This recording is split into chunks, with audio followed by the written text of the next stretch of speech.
Alright, back working on the car today. Goal for today is to cut out the rest of the floor pan, a little bit forward of the B-pillar and the cross bracing that I put in the car back.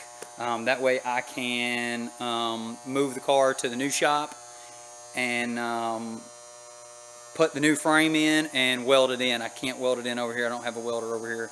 Like I said, I'm working with minimal tools. So like I said, what I'm going to do today, I'm going to try to cut out from about right there across all the way back, all the bracing and the back dash and all that stuff. Of course, I'll leave my spider web bracing there to hold the car together, but that's where I stopped. I did do a little bit of work that you didn't see on the last video. Shocks here, could not get those out the last time that I tried to unbolt them, so I just cut them out. I'm not going to need any of that when I cut the frame out anyway. So, but yeah, that's where I'm at. So let's get to cutting.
Alright, so I've never done this before, so I'm kind of going to try to give some tips on doing this. So in cutting this out, granted it would be a whole lot easier if I had a plasma cutter, but again I don't, so I'm working with tools that normal people have in their normal garages, whatever, which is cut-off wheels and reciprocating saws.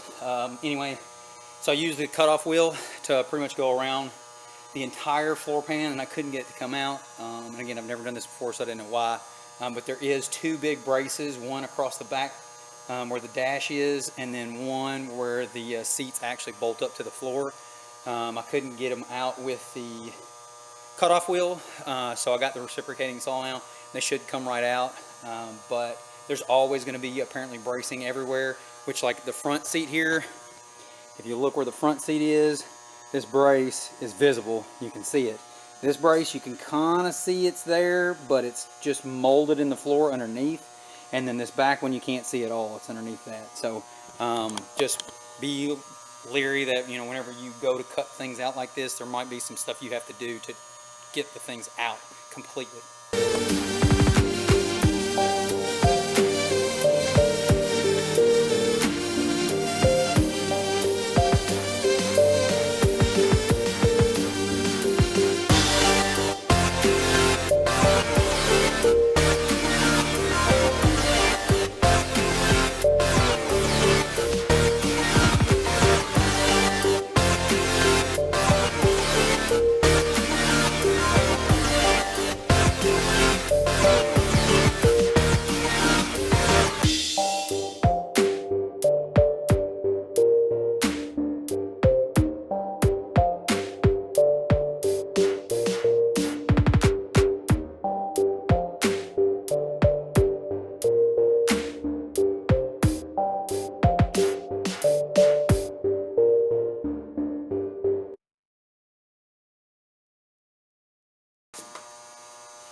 Alright, so the floor pan is out a little bit before the B-pillar and back now.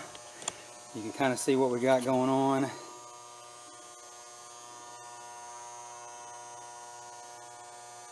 All the way across. You can see where we made a little roller system here. Just use I-beam and some casters underneath the frame so it'll roll around and stuff. As you see now, we are fully open all the way back. Yeah, so now we should be about ready to make space at the new shop over there, the big shop, and move the car over and mock up a frame and weld it in or tack it in at least. Cut the old frame out and start putting some tubes in and stuff. I'll start mocking up the rear end. It's getting to the exciting part where you can actually see some stuff actually getting done. So it's pretty cool stuff. I might, yeah, let's look at this. I'm gonna try something. All right, so I couldn't resist to try to put the rear frame in place. And this rear frame came from S&W Race Cars. This frame will actually go in before I cut any of my factory frame away. So it actually kind of slides in place, and I've got a brace that's in the way right now, so it won't slide all the way down, but it fits in between the factory frame rails.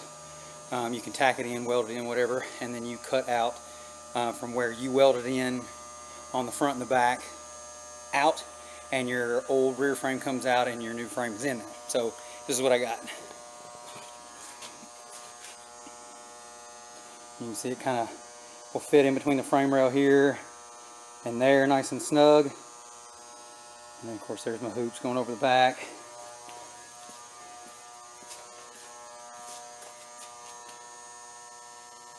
And then it'll fit like that. And then with these two bars will actually sit right about in the middle there, and they'll weld the factory frame here. Factory frame will get cut off here, and at the front where that other bar was. And the same goes for this side. You can see kind of where it's at now. It'll get welded on there and get cut off here and get cut off at the front. Right there where it gets cut off. Yeah, pretty happy with this. Well, won't work on the car. Next weekend I'm going to a swap meet in Louisville. Just to kind of check out some car parts and stuff, hang out with family and have a family day. But I'm hoping to work on my car every other weekend or at least once a month. If you haven't liked or subscribed, please do. I'm going to continue to do this.